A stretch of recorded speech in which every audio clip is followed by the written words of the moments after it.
What could have led to the questioning by the Beninese authority? What really happened? What transpired?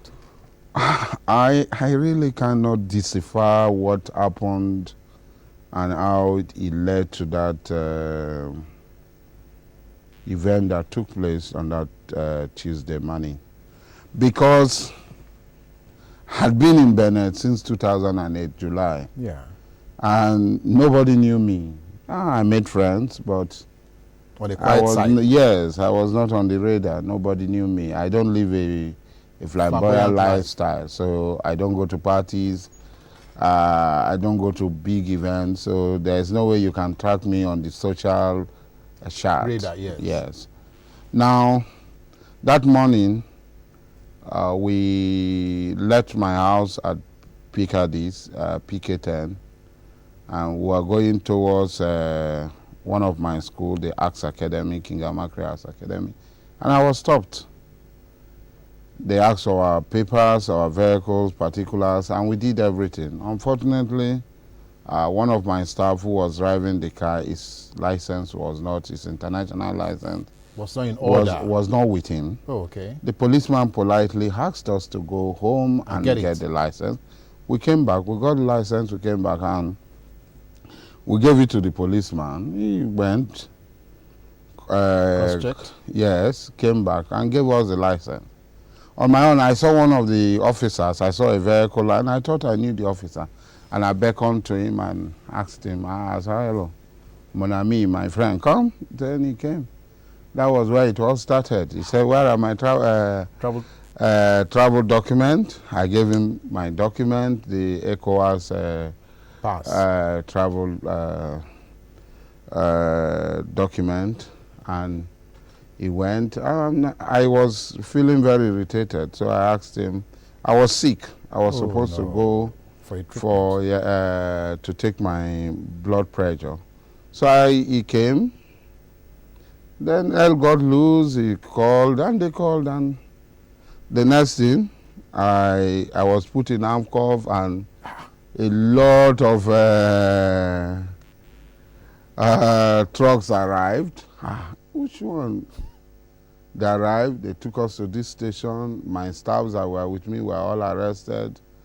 And then we went to the IG. I didn't know it was the IG office because my movement in Cotonou or anywhere is very limited. Limited to your business, yeah. Yeah, so I didn't know the place. It was very close to my formal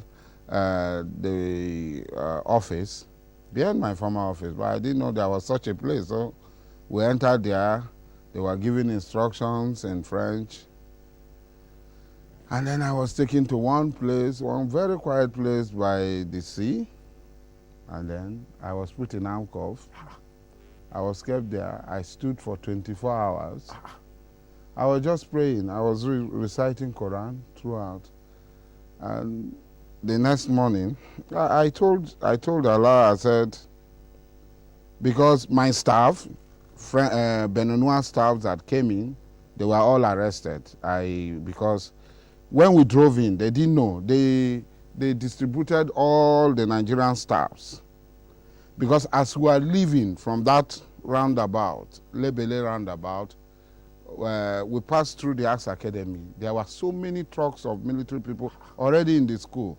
So I said, this is not a traffic offense, it's premeditated. So I prepared my mind. That is my 74 arrest.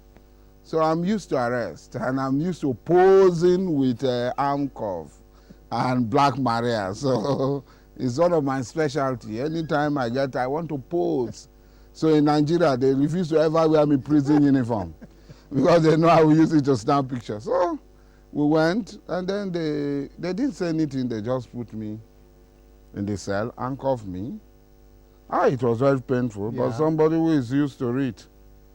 I bear the pain. My hands, no handcuff could size me. They brought several handcuffs. So they have to force it. Yes, they have to. You see how the imprints there. Yeah. Blood was flowing, and they handcuffed me, and I stood.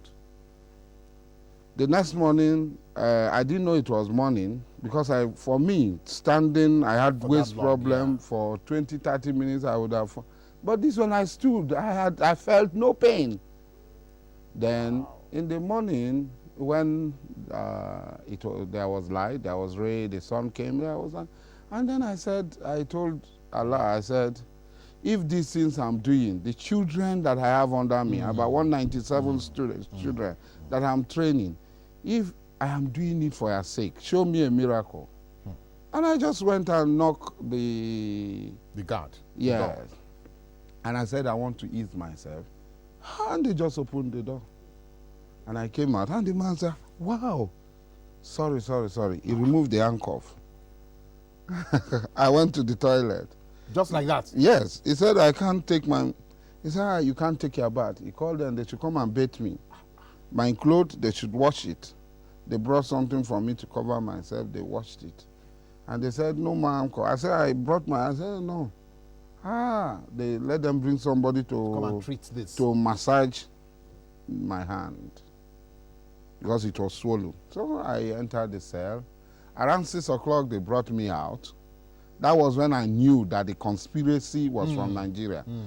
The first question they asked me, they said, how much money have you brought into Benin Republic to create Boko Haram? I said, Boko Haram, me. I said, maybe you are looking for the wrong person. He said, no, you are Asari Dokubo. I said, yes, I am, but not Asari Dokubo, I'm Dokubo Asari. They said, no difference. They brought out pictures where I was carrying gun. I said, all these pictures are my pictures. I didn't know there was a court. There was a judge, a prosecutor, everything. I saw the secretary of one of my schools and the director, because I have 3 schools now operating. The fourth one, the sports academy, they went on long vacation because we are going on an European tour. Okay. So the questions as they were coming, Boko Haram, this one, that one, I said, look, I'm the leader of Niger Delta People Volunteer Force. They said, no, MEND. I forgot, I would have brought their newspaper, all their newspaper, MEND leader, this, that. But the man said, you are not afraid. I said, how will I be afraid? This is my 74 arrest. So I can't be afraid. Yeah, I said, oh, your arrest in Nigeria and here is not this. I said, I've even been detained in Germany. So it's not new. So we were talking, they were asking questions for about 4 hours. Then hurriedly they said, go. I should go into the cell. So they took me to the cell, and I saw one of my directors in my cell now. Yeah, he was in my cell. So I said, what is he doing here? I saw him before, but he was my cell. The registrar of my university was also outside. He said, Benenois. So I entered the cell. It was not quite 5 minutes. A lot of vehicles started arriving. So many vehicles. So I came. They said, come out. So I came out. Wear your clothes, because after you are half naked now. The first night, the first day, they didn't. Because of the heat, I asked that I should remove the T-shirt. So I removed the T-shirt because I was wearing a 3/4 trouser and a T-shirt.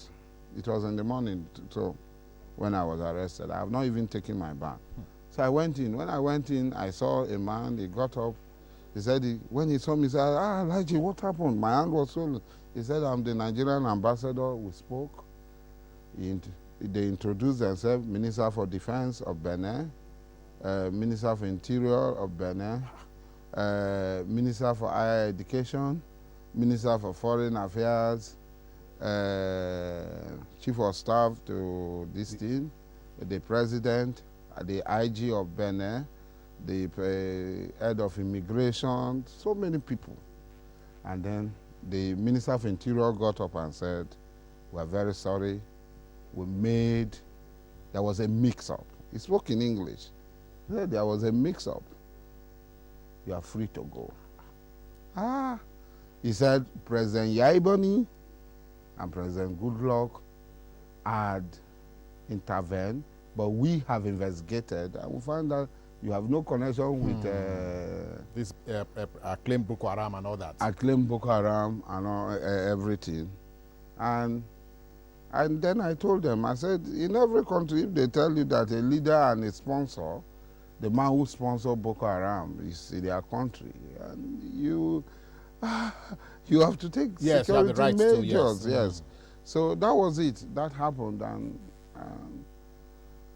I was happy, and they came, their doctor, the doctor should come and check. I said, in my school, we have a doctor, yes. just everybody. So the next day, the IG of police, the commissioner for police, the commissioners around the area where my schools are, they all came to the house, and they said, then I reciprocated by visiting them. And that was it? Yes, and one thing happened. Let me say, the Igbo community, that day that the filter that have been arrested, yes. they went everywhere. They took a lawyer. They went Oh, everywhere. no. They threatened to shut down their shades in the market. The Bayelsa Rivers Bayelsa community, even the vice president of NIDO, who is an Hausa man, did not sleep throughout. He was to monitor what's going on. He was moving with the president of the Nigerian NIDO in diaspora organization. They were moving that day. They could be till the next morning because they wanted to know where I was. Yes. And when I came out, I came out around 11. If you see the crowd of people that came, everybody that hears it will just rush down to come to the house. Until very late in the night, crowd were coming until 2 a.m. People were saying, even when my nurse or the head nurse of our sick bay was begging Chisibo that they should allow me to sleep. Yes. I just where people were just coming. So what did that do to you anyway? When you came out and you saw this massive national support, what did that do to you as a person? It's in me. I was humbled. And since I went to Benin, I've never associated with even the Rivers Bayelsa community on individual basis. Okay, you can meet, yes. They come, we meet. Because I made it plain to them that I'm not a Nigerian, so don't bring anything concerning Nigeria. I want my staff. So my staffs participate, they are free. My staffs are very active, my Nigerian staffs, whether they're Joe or they are very active in the Nigerian community, but me, I've never participated. But the show of love and affection by these people that have never met. The pastors came, they were praying, not in any weapon fashion against it, will not prosper. And I said, I've never met these people. So why are these people so showing so much love? And I start to reconsider my relationship with them. And because of that, they came, amalgamation, 100 years of Nigeria, they said contribute. Yes. For the first time, I was contributing to a Nigerian project. Because, you see, if people show you love, you too will show them love. And that was what happened. And I think from all the investigation we have carried out, it was political. Okay, now we'll come back to the politics of